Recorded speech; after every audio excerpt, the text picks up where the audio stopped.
मैं फिर से आपके लिए वीडियो लेकर आई हूँ और हम जो पढ़ रहे थे अध्याय 6 लोकतांत्रिक व्यवस्था का संकट, उसमें हमने देखा कि कैसे जो है आर्थिक संदर्भ रहे हैं, आर्थिक कारण कुछ थे जिसके कारण बहुत सारे समस्याओं को सामना इंदिरा गांधी जी को करना पड़ा। निर्वाचन के बाद 1971 के निर्वाचन के बाद जो है उनको जो अपेक्षाएं थी लोगों के उनसे, जो उन्होंने वादे किए थे उनको पूरा न कर पाने के पीछे जो कारण थे वो मैंने आपको चर्चा की थी पिछले वीडियो में। आज हम चलेंगे कि उस असंतोष से जो उस सब घटनाक्रम से जो असंतोष उपजा, उसकी परिणति क्या हुई, उस सब बारे में हम जानेंगे कि कैसे एक समय ऐसा आ गया था जब लगा कि अब लोकतांत्रिक व्यवस्था जो है चलना मुश्किल है और लोकतांत्रिक व्यवस्था खतरे में है। इसी चर्चा हम आज करेंगे। तो जैसा कि हमने आर्थिक संदर्भ में देखा कि कैसे कैसे करके आर्थिक संकट आए, आज इस टॉपिक की हम चर्चा करेंगे वो दो टॉपिक है, तो न्यायपालिका से सरकार का संघर्ष और दूसरा आपातकाल। ठीक है, इन दोनों बिंदुओं पर हम चर्चा करेंगे। तो पहला हमारा है न्यायपालिका से संघर्ष।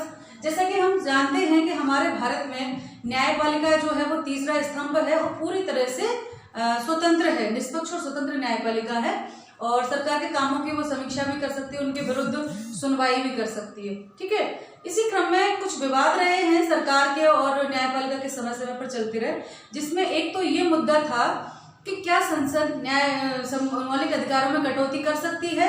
तो न्यायपालिका ने कहा कि नहीं, संसद मौलिक अधिकारों में कटौती नहीं कर सकती। दूसरा सवाल आया, क्या संपत्ति के अधिकार में कटौती कर सकती है संशोधन करके। तब भी सर्वोच्च न्यायालय ने कहा कि नहीं, कटौती नहीं कर सकती, क्योंकि किसी भी तरह के मौलिक अधिकार में कटौती नहीं की जा सकती है। इसी क्रम में आगे चल के आया कि क्या संसद जो है नीति निर्देशक तत्वों को प्रभावी बनाने के लिए तो मौलिक अधिकारों में कटौती कर सकती है, जैसे कि आर्टिकल 39B और C में है उनको वरीयता दी गई है मौलिक अधिकारों से ऊपर भी। तो तब भी सर्वोच्च न्यायालय ने कहा कि नहीं, ऐसा नहीं हो सकता है। तो उस क्रम में उन्होंने और उसमें कहा कि नहीं, किसी भी तरह से मौलिक अधिकारों में कटौती नहीं की जा सकती है। तो इसी क्रम में दोनों के बीच विवाद हुआ और चलते रहे लगातार न्यायपालिका का विवाद और सरकार के बीच में न्याय चलते हुए विवाद चलता रहा। इसी संदर्भ में बहुत विवादित केस था केशवानंद भारती केस। तब भी सरकार सर्वोच्च न्यायालय में चुनौती दी गई थी सरकार के अगेंस्ट में। उसके अलावा एक घटना और घटी, तब न्यायपालिका और सरकार के बीच जो है विवाद का बिंदु देखा गया। तो उसमें ये था कि 1973 में 3 वरिष्ठ न्यायाधीशों की अनुमति करके न्यायमूर्ति A.N. रे को सर्वोच्च न्यायालय का जो है मुख्य न्यायाधीश घोषित कर दिया गया था। भारत में अभी तक ये परिपाटी थी कि जो वरिष्ठ न्यायाधीश होता है उसी को मुख्य न्यायाधीश बनाया जाता है। तो उसको उस वरिष्ठता क्रम को अनदेखी करके A.N. रे को जो है मुख्य न्यायाधीश बना दिया गया था। जिन 3 न्यायाधीशों की अनदेखी की गई थी वो तीनों न्यायाधीशों ने सरकार के कदम के विरुद्ध फैसले दिए थे। इसीलिए तो इस प्रकार से एक ऐसी स्थिति निर्मित हो गई थी कि भाई विवाद वाली स्थिति कि भाई ये तो नया सब कुछ ही बदल रहा है कि अगर सरकार के हिसाब से नहीं चलेंगे तो न्यायपालिका पर संकट पैदा होगा। ये स्थितियां जो है राजनीतिक विचारधारा और लोकतंत्र और उसका जो है घालमेल शुरू हो गया था। एक ऐसा वर्ग हो गया था जो प्रधानमंत्री के करीब थे, वो ये चाहने लगे थे कि न्यायपालिका ऐसी होनी चाहिए जो विधायिका कार्यपालिका और विधायिका के जो काम है, जो उनके फैसले हैं, उनके अनुसार काम करे। तो ये विवाद की स्थिति जो है देखने को मिली। इसी क्रम में क्या हुआ कि 12 जून 1975 को 1975 को इलाहाबाद उच्च न्यायालय ने इंदिरा गांधी के निर्वाचन को जो है अवैध घोषित कर दिया। अब यहाँ पर भूचाल आ गया कि भाई जो प्रधानमंत्री पद पे थी उनका ही निर्वाचन अवैध घोषित कर दिया, तो राजनीतिक संकट उपस्थित हो गया। और इसी क्रम में फिर 24 जून को सर्वोच्च न्यायालय ने इस जो फैसला था हाईकोर्ट का, इलाहाबाद हाईकोर्ट का, उस पर स्थगन प्रस्ताव दे दिया कि भाई जब तक इसके विरोध में उसमें कोई पूरा फैसला नहीं आ जाता तब तक इंदिरा गांधी जो है वो सांसद बनी रहेंगी। ठीक है, लेकिन क्या होगा, स्थगन प्रस्ताव दिया, लेकिन क्या होगा कि वो उसमें हिस्सा नहीं ले सकती, संसद की कार्रवाई में हिस्सा नहीं ले सकती है, पर सांसद बनी रहेंगी। अब ये तो बहुत बड़ी स्थिति हो गई थी, यानी सांसद बनी रहेंगी पर हिस्सा नहीं। जब प्रधानमंत्री स्वयं लोकसभा की कार्रवाई में हिस्सा नहीं लेगा तो क्या होगा, है ना। इसी क्रम में जो है 25 जून को जयप्रकाश नारायण के नेतृत्व में बहुत बड़ा एक आंदोलन जो है रामलीला मैदान में उन्होंने किया प्रदर्शन इंदिरा गांधी के खिलाफ और उनसे इस्तीफे की मांग की। और कहा कि अगर वो ऐसा नहीं करती हैं तो एक राष्ट्रव्यापी सत्याग्रह वो प्रारंभ करेंगे। ठीक है, तो इस प्रकार से बहुत बड़ी संख्या में ये सब चल रहा था। इधर रेल हड़ताल भी शुरू हो गई थी, जगह जगह हिंसा प्रदर्शन हो रहे थे, हड़तालें हो रही थी। तो ऐसी स्थिति में जब ये संकट पैदा हो गया कि वो प्रधानमंत्री पद पर हैं लेकिन लोकसभा में हिस्सा नहीं ले सकती, तो एक फैसला आया, उसी समय आपातकाल की घोषणा की गई। उस समय फखरुद्दीन अली जो है राष्ट्रपति थे और जो 25 जून की रात को, 25 जून को ही आपातकाल की घोषणा कर दी गई, है ना। अनुच्छेद, लेकिन कब, किस अनुच्छेद के तहत? अनुच्छेद 352 के तहत जो है घोषणा कर दी गई कि भाई अब आपातकाल लगा दिया गया है, देश में अब बाहरी और आंतरिक गड़बड़ियों की जो है आशंका है। ठीक है, तो ये बहुत बड़ा फैसला था। ठीक, तो जब ये आंदोलन हो रहा था, प्रदर्शन हो रहा था, तो 25 जून 1975 को राष्ट्रपति ने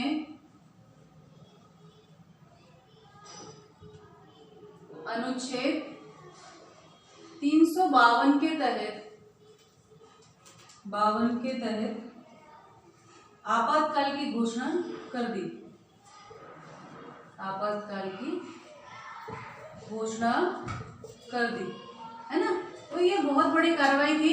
चूंकि ये तकनीकी दृष्टि से देखा जाए तो सही था, क्योंकि संविधान ने सरकार को ये अधिकार दिया है कि वो आपातकाल की घोषणा कर सकता है। और जब आपातकाल की घोषणा हो जाती है तो संसदीय जो ढांचा है, संघीय जो ढांचा है, उसमें जो उसकी शक्तियों के बंटवारे की बात भी समाप्त हो जाती है, क्योंकि सारी शक्तियां केंद्र के हाथ में आ जाती हैं। तो 25 जून को जो है 75 को राष्ट्रपति ने अनुच्छेद 352 के तहत घोषणा कर दी। 352 क्या कहता है? बाहरी या आंतरिक गड़बड़ी के मद्देनजर, है ना, इसके मद्देनजर जो है सरकार आपातकाल की घोषणा कर देती है और ऐसे में सारे अधिकार जो है निरसित हो जाते हैं और वो सारी शक्तियां जो है केंद्र के हाथ में आ जाती है। तो ये बहुत बड़ी संख्या में हुआ। इसी रात 25 जून की रात को, 25 जून की रात्रि को समस्त अखबारों के दफ्तर की लाइट काट दी गई। अखबारों के दफ्तर की बिजली काट दी गई। अब भाई छापेंगे कैसे हुए ना इन घटनाओं को, तो बिजली काट दी गई और बहुत सारा जो है लोगों को बंदी बनाया गया, है ना। समस्त जो न्यूज़पेपर थे उनको कहा गया कि आप कुछ भी छापेंगे तो कुछ भी छापने से पहले सरकार की परमिशन लेनी पड़ेगी आपको।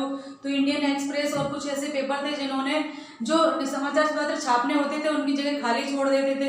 कुछ ने कंप्रोमाइज नहीं किया तो कुछ बंद ही कर दिए गए। और जो फणीश्वर नाथ रेणु थे उन्होंने, और एक और थे वरिष्ठ वो साहित्यकार, उन्होंने पद्मश्री, पद्म विभूषण जैसी उपाधियां जो है वापस लौटा दी सरकार को, क्योंकि उनका कहना था कि ये तो सीधी सीधी स्वतंत्रता की, जो कहते हैं अभिव्यक्ति की जो स्वतंत्रता है उसकी हत्या है।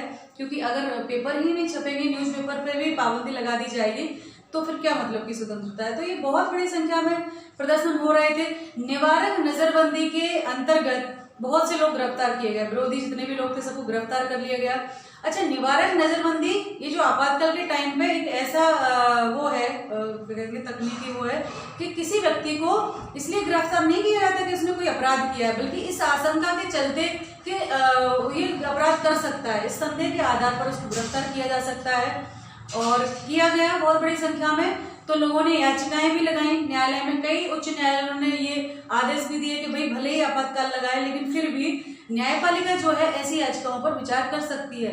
लेकिन सर्वोच्च न्यायालय ने फिर ये फैसला दे दिया कि नहीं, कोई भी अधिकार इस समय वो नहीं रहता है, तो ये सुनवाई नहीं हो सकती है। तो फिर लोगों के सामने कोई चारा नहीं रहा।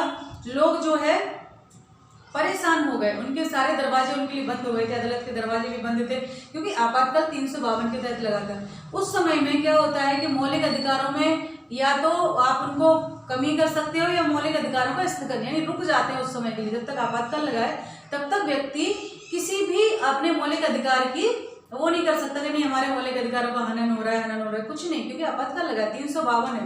सिर्फ अनुच्छेद दो ही ऐसे अनुच्छेद हैं जो इस समय निरसित नहीं होते, वो है अनुच्छेद 20 और 21,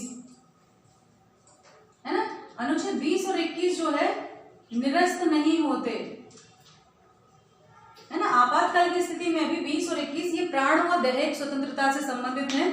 यानी भले ही कैसी भी परिस्थितियां आ गई हो, लेकिन आप व्यक्ति की जीवन का जो है हनन नहीं कर सकते हो, उनके प्राणों का हनन नहीं कर सकते हो। तो ये इसको छोड़ के बाकी सारे जो है खत्म हो जाते हैं, सारे मौलिक अधिकार। तो बहुत बड़ी संख्या में लोगों की गिरफ्तारियां हुई, बहुत हो हल्ला हुआ, लोगों ने याचिकाएं भी दायर की। सुप्रीम कोर्ट के फैसले के बाद लोग एकदम हताश हो गए।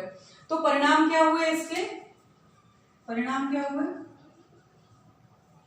है ना? आंदोलन बंद हो गए, क्योंकि आंदोलन होते कैसे है ना, आंदोलन बंद हो गए, ठीक है।